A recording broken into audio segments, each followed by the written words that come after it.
Hi అండి, welcome to the Hariprabhas wall. ఈరోజు మనం బొక్కవరం నుంచి 63 కిలోమీటర్స్ దూరంలో ఉన్న రాజరప్ప టెంపుల్, దాన్నే చిన్మస్తికా దేవి టెంపుల్ అని కూడా అంటారు. సో ఈరోజు సండే, టైం కుదిరింది. సో ఏమాత్రం లేట్ చేయకూడదు. మేము ఇషా కొలదీప్ వాళ్ళతో కలిసి స్టార్ట్ అవుతున్నాం. సో ఈ వ్లాగ్ అంతా కూడా రాజరప్ప మందిర్, ఇక్కడ చాలా ఫేమస్ టెంపుల్ ఇది. సో ఈ విశేషాలు ఏంటో చూసేద్దాం, పదండి. నియర్లీ టైం 3 అవుతుందండి. మేము స్టార్ట్ అయ్యాం. మనం ఇప్పుడు వెళ్తున్న చిన్మస్తికాదేవి టెంపుల్ రామ్గఢ్ డిస్టిక్లో చిత్రాపూర్లో ఉంది. ఈ రాజరప్ప మందిర్ చూడటానికి చిన్నదైనప్పటికీ మన దేశంలో 51 శక్తిపీఠాలు ఇదొకటిగా ప్రసిద్ధి.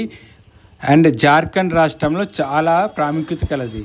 ఇక్కడ దేవి చిన్మస్తికాదేవి రూపంలో ఉంటుంది. తన తల తనే నరుక్కొని తన చేతిలో పట్టుకొని తన రక్తాన్ని తానే తాగుతున్నట్టు చాలా భయంకర రూపంలో ఉంటుందండి. ఇలా తాంత్రిక పూజలు అందుకుంటున్న ఈ ప్రాంతం చాలా ప్రసిద్ధి చెందిన ప్రాంతం. పిల్లలు ఉన్న ఫ్యామిలీ కష్టాలు చూడండి, అప్పుడే అలసిపోయింది మా డాలు. సో మనమైతే నిదానంగా బొక్కవరం దాటిస్తున్నాం, రామ్గఢ్ వైపు వెళ్తున్నాం. మేము ఇప్పుడు వెళ్తుంది రైల్వే స్టేషన్ రోడ్. అండ్ ఇప్పుడైతే హైవే NH 320కి కనెక్ట్ అయ్యాం. మేము కొంత దూరం ప్రయాణించిన తర్వాత నేను ఒక 40 km తర్వాత ఒక రెస్ట్ తీసుకోవడానికి ఆగామండి ఒక చిన్న హోటల్ దగ్గర. సో ఇక్కడ మేము స్నాక్స్ తిని టీ తాగి వెళ్ళాలని అనుకున్నాం.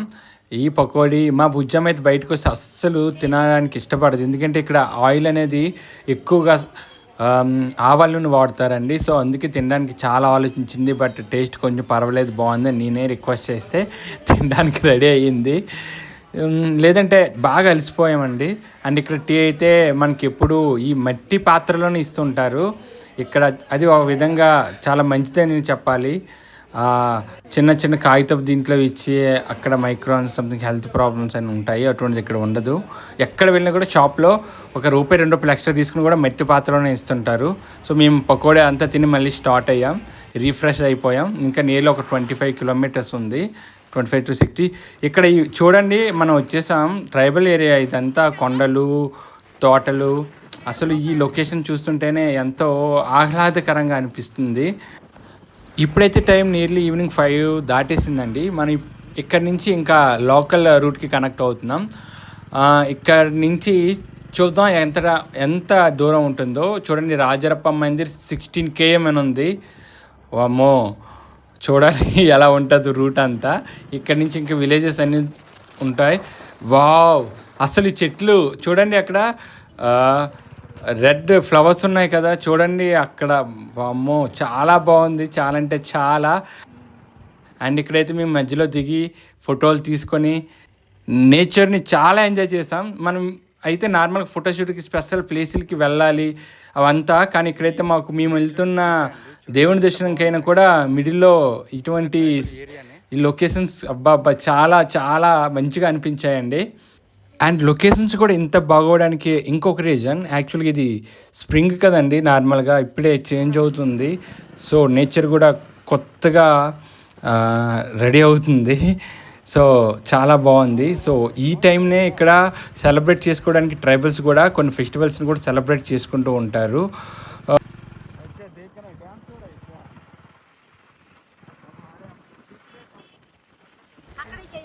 ఇదిగో చూడండి, జార్ఖండ్లో విలేజెస్ ఎలా ఉంటాయో మీకు కన్నులు కట్టినట్టు చూపిస్తున్నా.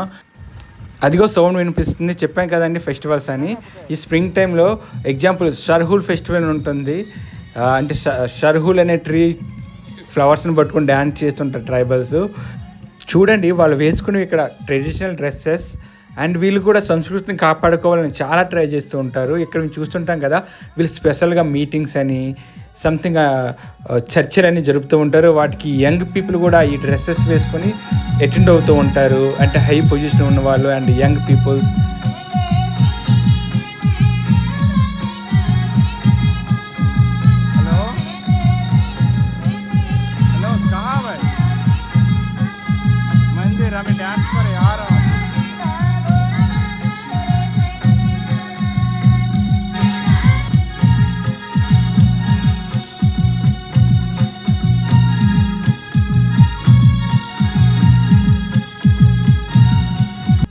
నిజంగా చెప్పాలంటే మేము అసలు ఎక్స్పెక్ట్ చేయలేదండి ఇటువంటి ఒక ప్రోగ్రామ్ కూడా అటెండ్ అవుతామని. చాలా హ్యాపీగా అనిపించింది.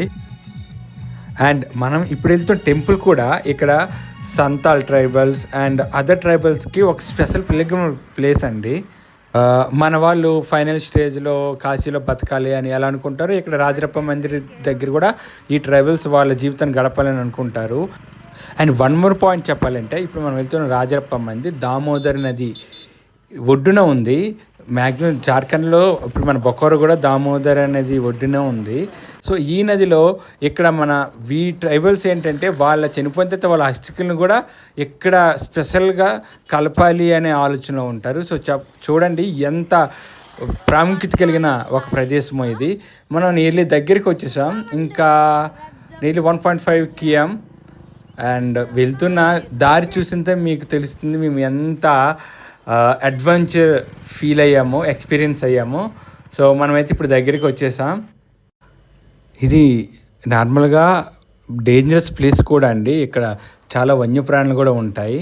అండ్ మనం బందిని దగ్గర పడే కొలది చూడండి చాలా డౌన్గా ఉంది. సో ఇక్కడ చిన్న జలపాతం కూడా ఉందంట. మేము రీచ్ అయ్యే టైంకి ఈవినింగ్ అయిపోయింది. సో మేము అవన్నీ చూసే టైం లేదు.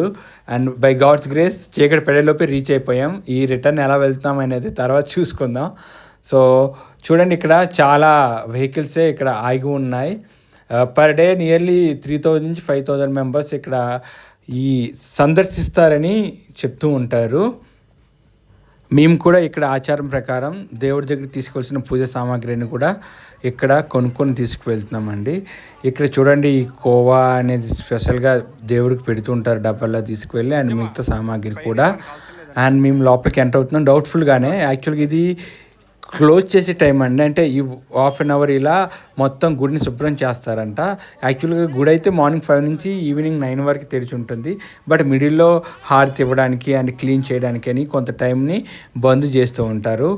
మేము ఇలా లోపలికి వెళ్తున్నప్పుడు అండ్ దారి కూడా మాకు ఎగ్జాక్ట్గా ఐడియా లేదు.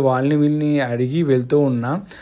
ఇక్కడ స్థల పురాణం ఏంటంటే, పార్వతీదేవి తన 2 పరిచారకులతో నార్మల్గా స్నానం చేయడానికి దామోదర్ నదికి వెళ్తున్నప్పుడు చాలా దూరం నడిచిన తర్వాత పరిచారకులకి ఆకలి వేస్తుందంట.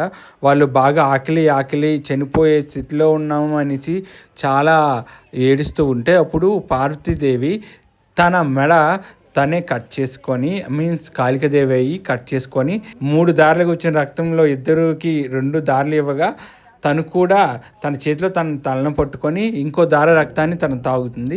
సో ఇక్కడ అది క్లియర్గా మనకి అదే విధంగా ఆ రూపంలోనే ఇక్కడ మనకి దర్శనం ఇస్తుందండి.